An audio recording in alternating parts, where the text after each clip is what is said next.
Hey everybody, it's GobletX, and welcome back to another Arena Cube draft. Without further ado, let's just grab our pack one, pick one. Tons of incredible options as always. We've got Liliana, which is best at making your opponent sack a creature and then doing a little bit of discard shenanigans from then on. Blade Splicer is really good for any aggressive white deck. Atali is the most busted red card at the very top of the curve. It's too expensive for aggressive decks like Mono Red or Boros or anything, but great in any other deck. We can get to 7. Particularly good in Green Red, obviously, that's the best color pair for ramping into it. But in a more controlling Blue Red or Black Red deck, it can fit in as well, so Atali's a huge finisher. Lord Skitter's like a whole army in a can for aggressive black decks. That could be pretty fun. You know what? We went blue-black into red-green. Let's start white here. Let's take Blade Splicer here when everything's just all pretty powerful. Pick number 2. Stoic Sphinx is a very nice threat out of blue. Hexproof as long as you haven't cast a spell for the turn. What on earth does Rakdos do again? 5 mana, 6/5 Flying Trample. When you sack a creature, exile cards equal to its mana value from the top. So it's just like a big must-kill threat, and it can give itself indestructible if you have enough other creatures to sack towards it. It's pretty good. Strangle is the cheapest removal in the pack, but Skyclave Apparition sticks on color, and it's removal attached to a creature, which is pretty excellent. Yeah, again, plenty of places to go, but let's stick white to start off this draft. I really like the Welcoming Vampire, but Ruby Collector might be great. 1 mana, 1/1, but if you attack with 3 or more creatures, then you ramp up, you get a land into play, basically. This is basically just that vampire enchantment, the 1 mana, 1/1 lifelinker. If you attack with 3 or more creatures, you flip it into a land. Because, like, you get the extra mana out of it by attacking with 3 or more creatures, so it's interesting. It's definitely good. I don't know if it's better than Welcoming Vampire, though. When you think of it that way, when you think of it as literally just being that vampire-producing enchantment, I'm going to go for the Welcoming Vampire. I'm going to get some card draw into the deck. That's going to be a little harder to come by in your white-based aggro builds. Pick 4. So we can go blue-white Flyers with Delver. We can go black-white Sacrifice with Jadar, and Jadar triggers Welcoming Vampire over and over and over, which is kind of crazy. It's kind of like that. But there's also Lavamancer towards Boros. Lavamancer better in more spell-heavy versions of the deck. Lots of instants and sorceries to fill your graveyard fast, but would still be fine in Boros. I think I'm going to go for Jadar, though. That sounds really cool. Jadar plus Welcoming Vampire already being great, but there's some other cards that could go towards a black-white like Token and Sacrifice deck. Okay, Chandra's just broken in half for literally every red deck. Chandra's just super, super good no matter what your deck's trying to do. If you're green-red ramp, well, you got that +1. If you're any deck, then you like being able to kill a creature with the -3. But especially if you're controlling, and aggro decks like getting the extra damage and card draw from the +1. So Chandra's just so good. I kind of like taking Chandra towards maybe Boros here. Ranger of Eos, certainly an option to just stick as close to mono white as possible for now, and then we need to draft some 1-drops to go with it, but I am a very big Chandra fan. And here's more great red. The Glorybringer at the top end of the curve. Big hasting finisher that can also clear a path. With the Exert ability, Glorybringer is incredible. Bolt and Fight with Fire both being great cheap removal, and Adversary being a flexible early play. Because you can play a 2 mana 3/1 or you can kick it later to buff your whole board. These are all great options, but I'm going to go for Glorybringer. Now that we've got that Chandra. Kellen's good even if you're not playing green, because you just play a low curve deck, and sometimes Kellen just draws you a creature card off the attacks. So I like the Kellen here over the 6 mana Chandra. 6 mana is just a bit much when you are the aggro deck. Okay, here's a Preacher for just another card that can make a whole army of 1/1s. Similar to Jadar and Blade Splicer, it works towards a token build. So 2 cards deep towards black-white, 2 cards deep towards red-white. I guess Orzhov and Boros if you want to go that way. Restless Fence could fix if we play all 3 colors. I'm not going to play Atali and Boros, and I'm not going to play Burn Down the House and Boros.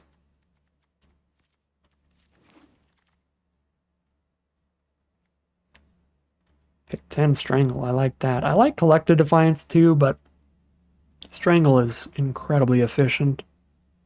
Defiance is always great when you get to do the 4 mana. You get to kill one of their creatures and shoot them for 3. That's when you're super happy with Collective Defiance. But just 1 mana removal is just always good. So I'm going to take the Strangle there, and then there's Pillar of Flame. Although Vanishing Verse would be fine for the black-white. Tome if we don't get any other card draw. Pick 13 Ranger of Eos. Yeah, we're sticking to white for sure. But now we are twice as deep to red as we are to black. But the black cards are very good. Jadar and Preacher both go ham with Welcoming Vampire.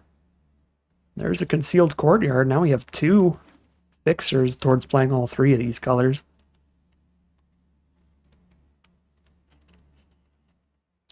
If anything, we do a little splashing. Okay. Pack 2, pick 1 Monastery Swiftspear. Stick to Boros for dear life. Evangelist is by far the safest pick, though, because this card's great. I mean, 3 mana for a 2-1 and a 1-1 flyer, and whenever the 2-1 attacks, you give the whole board +1/+0. And then if the 2-1 ever dies, you get another 1-1 flyer out of it. Yeah, this card is very good. I think Swiftspear is just really absurd for its mana rate, for its mana value, but Sanguine Evangelist is 100% making the cut instead of like 90% making the cut, and it's still really, really good if we're Boros. Oh no. Oh no, what did I do? Okay, there we go, fixed it. Embercleave, right? We're already doing really well at going wide, and Embercleave can win the game out of nowhere. We're certainly not a Day of Judgment deck. We could be an AO deck or a Sky Sovereign deck, but Embercleave is the finisher. That just ends games out of absolutely nowhere. Sir Ginger's great if you can get any treasure tokens. It's probably the best synergy in cube for her, but she's still just a 2-mana 3-1 no matter what. And we're pretty low on cheap threats, so I don't mind taking a 2-mana 3-1. There are great burn spells here as alternatives, though. Play with Fire and Molten Impact and Shatterskull. And actually, Mikaeus is flexible on the mana curve, and more importantly, you can tutor out Mikaeus off Ranger, which is a sick combo. I do have Chandra, and Strangle, and Pillar of Flame, and Skyclave Apparition. I think I can take Mikaeus here for the Ranger Wombo combo, although it is possible that we would wheel Mikaeus. Pick 4. Light Up the Stage is decent card draw, but we have Chandra and Ranger, Welcoming Vampire, Mazemind Tome if we're really lacking. I think I'd rather take another 1-drop to go with our Ranger of Eos. There's the Alchemy one, or there's the Indestructible one to protect a specific creature. Currently, we don't really have like one specific creature we really want to protect outside of like Welcoming Vampire or like a late game protecting Glorybringer. Night Counts are just more damage right off the bat. Make your bigger creatures, or make your later creatures even bigger too. I think these are both good, but I'm going to go for the Night Counselor. Wandering Emperor for sure, right? And what is it competing with? Wandering Emperor is competing with the 4-mana Elesh Norn, which is a little more defensive than aggressive. Taxing your opponent when they're dealing damage to you, not into it. Restoration of Agonjo is incredible value. It's also our 5th 3-drop. Then Eternal Wanderers for much slower decks. And Sapphire Collector really wants the blue mana to do that flashback stuff. But it is quite powerful. I'm going to take the Wandering Emperor. Pick 6, easy Sarah Paragon. Being able to recast our early creatures that have died is excellent. Pick 7, Aven Interrupter can slow our opponents down. We look at their hand for the Wrath of God and make it not playable yet. Wait. When it enters the battlefield, exile spell. Oh yeah, it works differently than I thought. So it's when they cast the Wrath of God, we exile it, and then they have to wait till next turn to play it. But they can play it for only 2. Still seems pretty good. A Braid is great. Ossification is also great. Do I want the one that can kill planeswalkers too and bigger creatures, or do I want the one that can blow up artifacts? I think I'm going to go for the Ossification. Get rid of bigger blockers, bigger threats.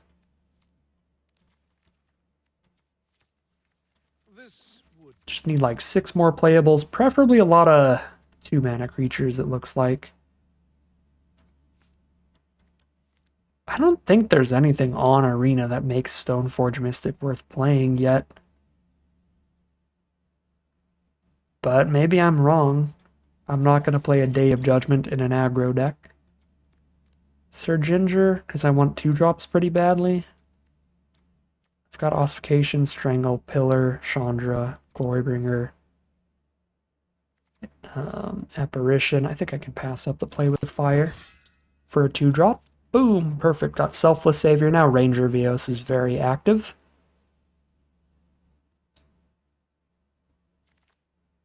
And we got the Restoration of a Gonjo back. That was one of my favorite cards from the pack. I'll absolutely play it. It's just our millionth card that goes crazy with Welcoming Vampire. Sped out a Spirit token and draw a card. Seems good.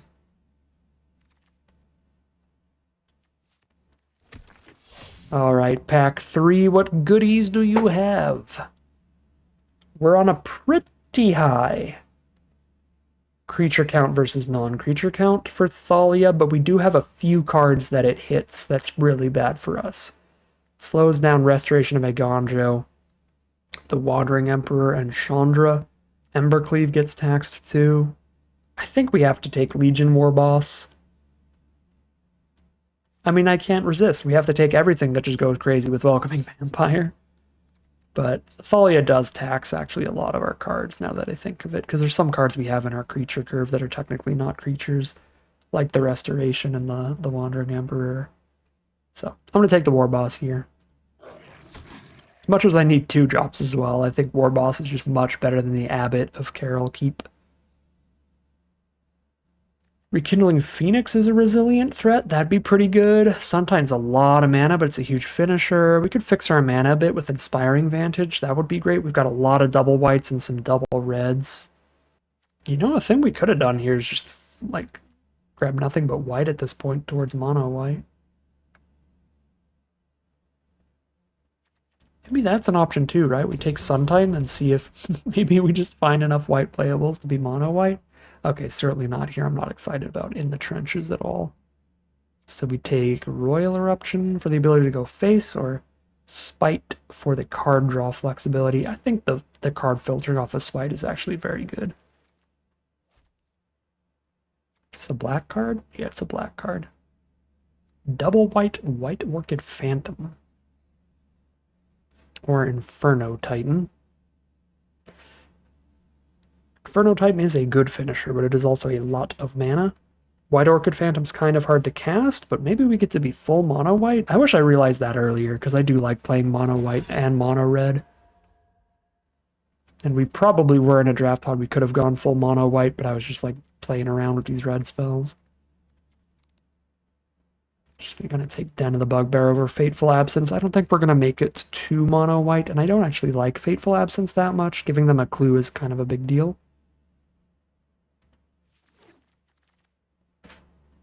Alright, Luminarch Aspirant easily. We need more 2-drops, and this one can single-handedly win the game.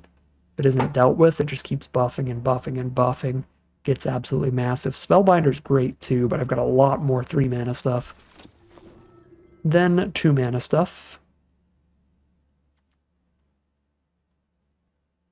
This doesn't actually seem that good for aggro.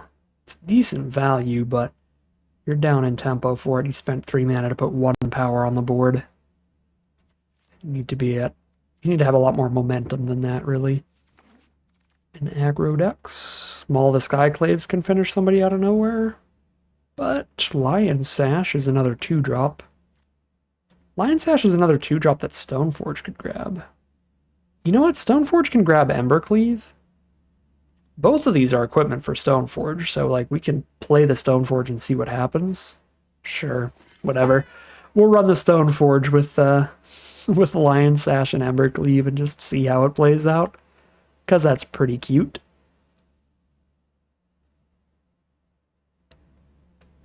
Thalia does probably hit our opponents harder than us, and I've just had really bad experiences with this Abbot. It's just not a 2-drop. Right? You just play it turn 2, you're exiling the top card of your library forever. That's just bad. It's like a 3-drop at best, in which case we have a ton of those. And it's only a 3-drop if you hit exactly a land off top. I just really don't like the Abbot.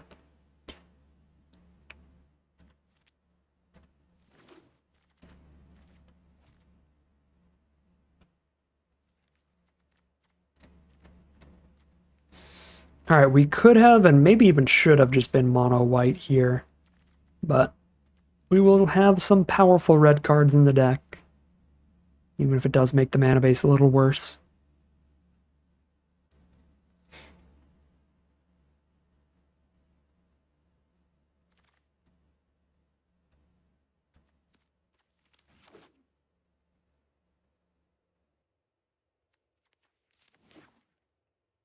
And we are just shoving some absolute nonsense into the sideboard.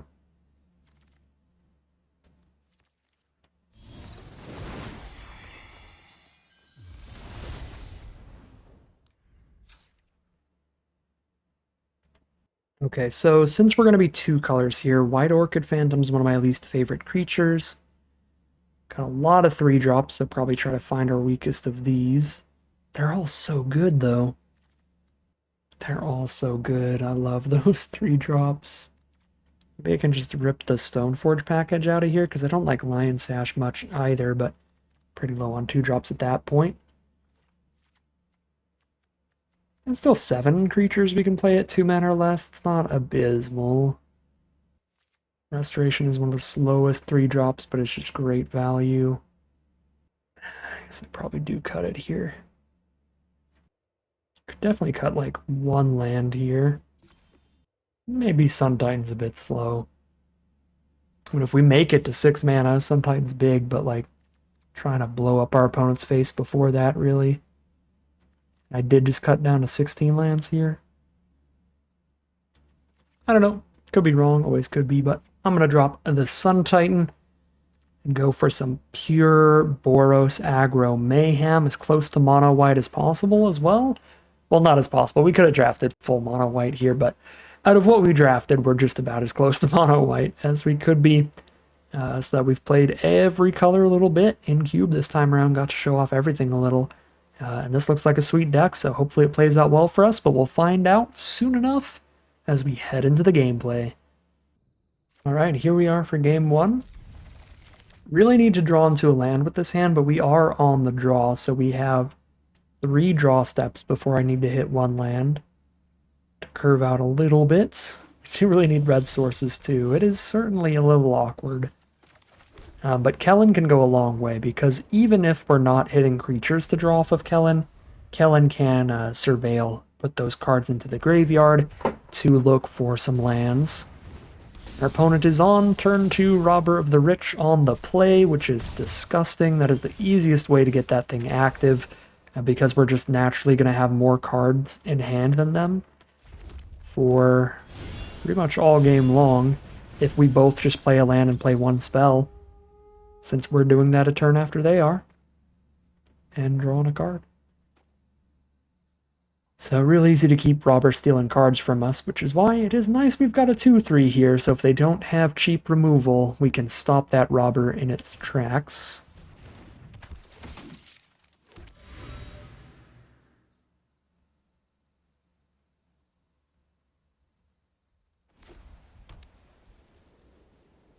And it looks like we do hold off the Robber for a turn, but our opponent played another spell here, and a land, so it's pretty much impossible that we're gonna ever have less cards in hand than them. So Robber's still gonna be good. I could attack with Kellen and trade Kellen into the Robber worst case scenario, because I'm gonna play an Evangelist here, which is a 2/1 and a 1/1 flyer, and even if they use removal on the 2/1, we'll have 2/1/1 flyers that can trade into the Robbers, so I think, yeah, we'll still have good blocks up here. Put that in grave. That's land 5. I have to play a tap land next turn awkwardly, but I do like land 5, so I'm going to keep it.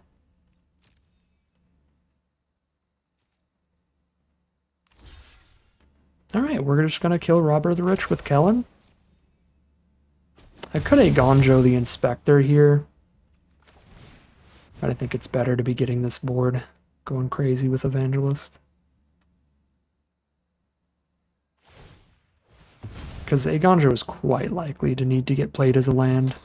If we don't top deck a land right after Bivouac, I'm playing Agonjo to play a Glorybringer.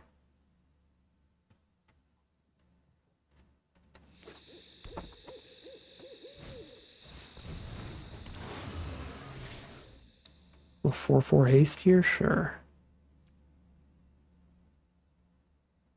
Take 5, go to 13. Erase that a little bit.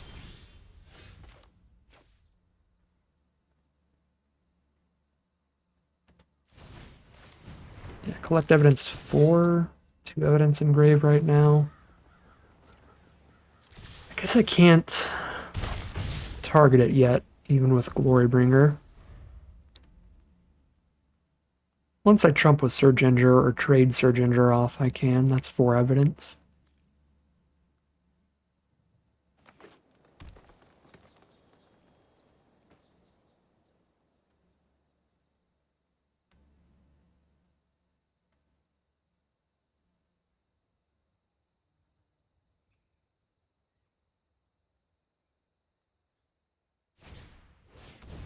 Not through Rishkar. That's pretty gross. Make it a 5/5 here. Spectre's also a 2/3. Guess that gives me a slightly better excuse to trade Surginger into the Inspector. Oh my god, that's ridiculous. There's the Great Henge to gain 2 every turn. Even just gain 2 every turn is really bad for me. But the +1/+1 counters, the card draw, that's going to be horrendous. Well, pretty big damage here. Certainly not lethal, but pretty big damage.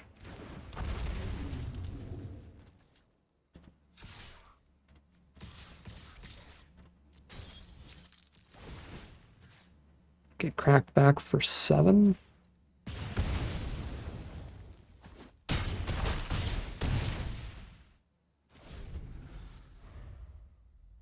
So they're at 7 life. Embercleave might be able to pop off for us.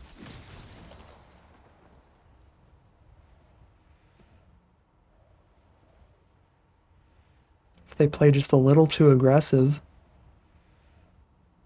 But now they have Ranger of Eos with the Great Henge, so they just cast 2 more creatures, draw a card off each of them.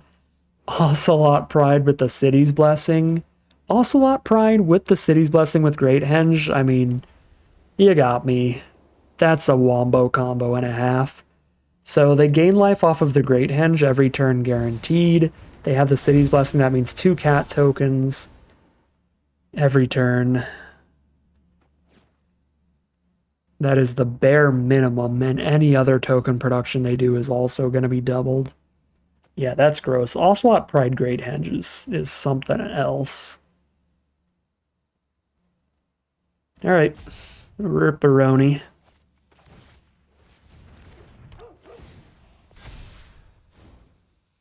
They could still somehow make the world's largest misplay of all time, but that's our only hope left.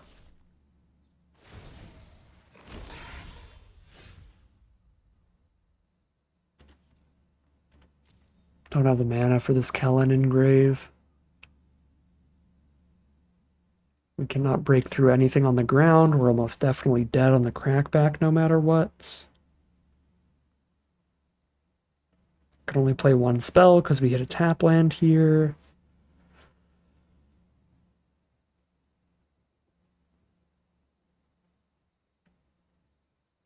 I'm going to cast Sarah Paragon and just take lethal. 4 blockers, block, block, block, block. Take 1, 2, 3, 4. I guess that's not quite lethal, but I have to lose all my creatures that matter.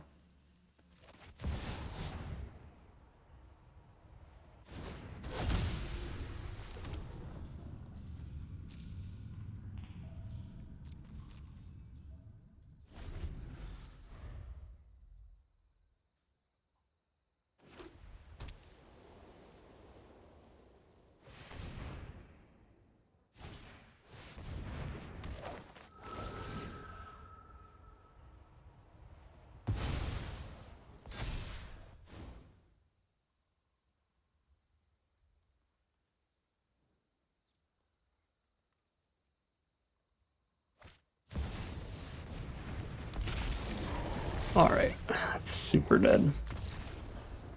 Game 2. Here we are for game 2. It's awkward mana again, and now we're on the draw. Or sorry, we're on the play. We're on the play needing to hit 2 red sources to be happy, and needing 1 land to do really anything. Gotta mulligan that one. This is much better. I think we're trying to roll into Chandra here. So powerful. She is the only play we can't guarantee. I can cast one of these and the burn spell turn 3 together. I think Chandra's more than strong enough to try to just guarantee her, though. I guess I can use a Gonjo as removal. That's a way more narrow removal, though. Like, Pillar Flame can hit like a Mana Dork and stuff. Yeah. Let's do it like this.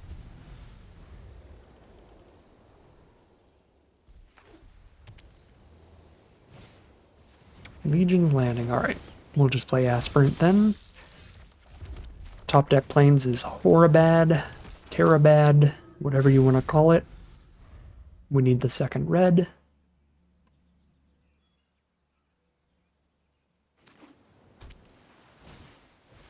There's their own Luminarch Aspirant. Well, I know it's getting pillared. Theirs is working out a little better than ours because they had a creature to go with it. Gross draw. Vomit-inducing top decks over here. Let's slam for 3. No. Because of their lifelink, I think it's just better to actually hold off here. Because a 2-power lifelinker is a 4-point swing. They gain 2 and we lose 2. A 3-power creature is just a 3-point swing. So we'll stop the 4-point swing here instead.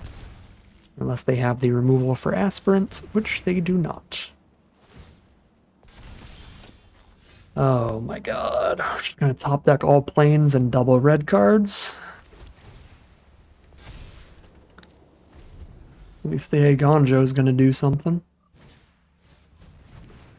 Esper Sentinel's a little annoying, but we've top decked enough planes that we'll just pay the 1 when we cast Chandra. And our casual tapped red source to be super rude about it. Our opponent has drawn excellently, but they also have probably more duels than us. We have 3 duels in this deck. We've seen 2 already from our opponent, plus a fetch, so... Alright, now they just have Sarah Paragon with a fetch land. Gross.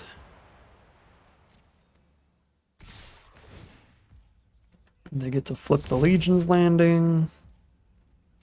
Alright, I mean, it's super over.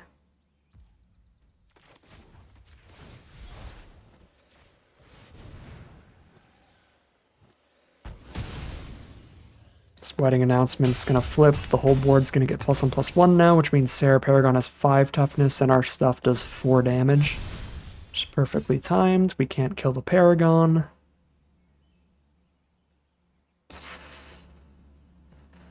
That's actually super depressing. Paragon with the wedding festivity just in time. They just play a Virtue of Loyalty and +1/+1 counter the whole board. I kill like 1 thing here. Yeah, we're done. We just drew pretty badly, and they drew Magical Christmas Land Dream Team. And that means we just start off 0-2, heading into game 3. Alright, here we are for game 3, ready to 0-3 and out this cube draft. Hopefully not, but that is what it's looking like at this rate. Turn 2 Scrap Gorger, perfect Jund mana from them.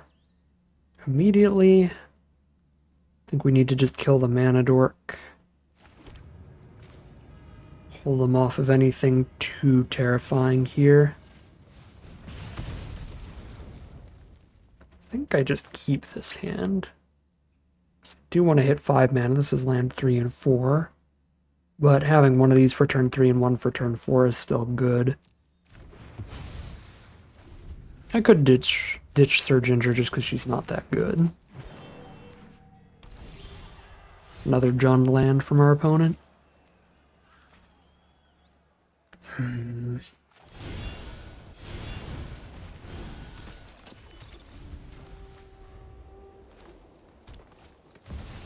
Ainsrag. Glorybringer's very good at killing that.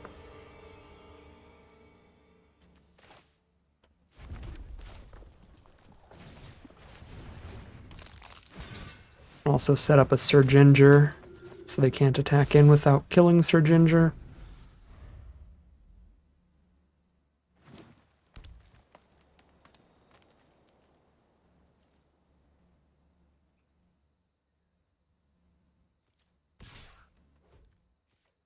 Well, here comes the combat trick, I guess. Or our 2-drop gets to trade into the 4-drop. That's pretty good too. Primeval Titan is the next play. So Glorybringer can hit the Incubation Druid or just hit our opponent.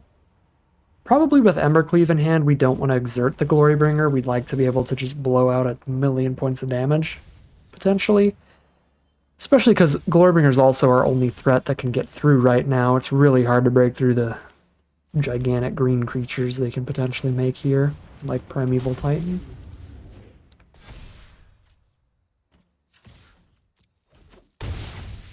But all it takes is one removal spell, and we are out of ways to break through.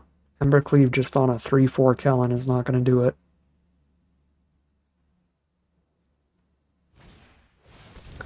Breach the Multiverse, the auto-win card in Cube. It's been a very long time since I've ever seen somebody lose after casting Breach in Cube. And just a little bit of variance like this is all it takes to 0-3. If they get no reach creatures or flyers, we might still win out of nowhere. They didn't pick any reach creatures or flyers. They could have. Had a 2/2 flyer and 0/2 flyer. 6/7. I can hit for 14. I'm literally 1 damage off. Oh my god. I'm gonna be 1 off and then just die next turn. They reanimate something as an 8-power creature. Oh. That's so gross. I'm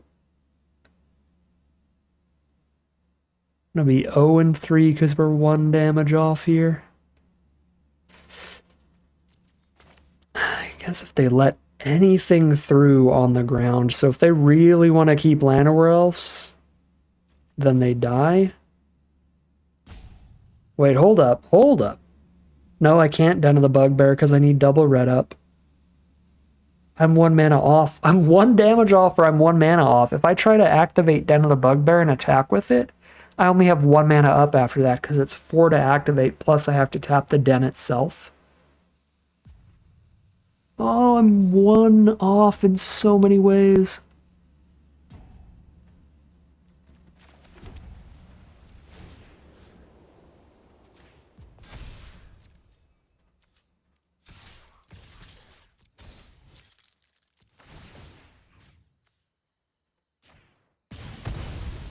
Just let 1 creature through, please. Just let 1 creature through. No! Oh, that's frustrating.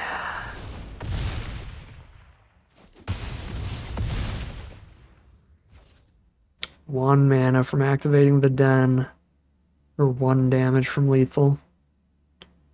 I don't think we missed a damage anywhere this game, but maybe we did. I don't know. That was a rough draft. I think this deck was very good. A couple of these games were actually kind of close, too. The second game, our opponent just absolutely demolished us, but I think game 1 and 3 were close-ish. That game was very close. But game 1, I think we maybe would have been able to squeeze in an Embercleave kill if we were lucky before any nonsense. I don't know. My memory is terrible, my short-term memory and all that stuff. Yeah, I don't know. Deck is strong. Biggest issue is the mana base a little bit because there's double red and double white cards. We only got 2 duels, not 3. I was wrong on that one, but I don't think the mana base is super unreasonable. But it is to the point where, like, if we stuck mono white from the get-go, the draft pod was certainly open enough in terms of the amount of white cards to be fueling us for some mono-colored action here. Just mono white aggro would have been like the dream deck, but this is still a very strong build of Boros aggro, and I feel like this kind of build would go 0-3 like 1 out of every 20 times or something. We just hit that 1 out of 20. We found the run where it goes 0-3. We found the opponents that just wombo combo us or breach the multiverse early or rough stuff. Rough stuff. But it is what it is. You cannot win them all. Magic is a game of luck and skill. And variance can hit you, even with the greatest decks. Sometimes your opponents have even better decks or even better draws. And you just get crushed and out of there.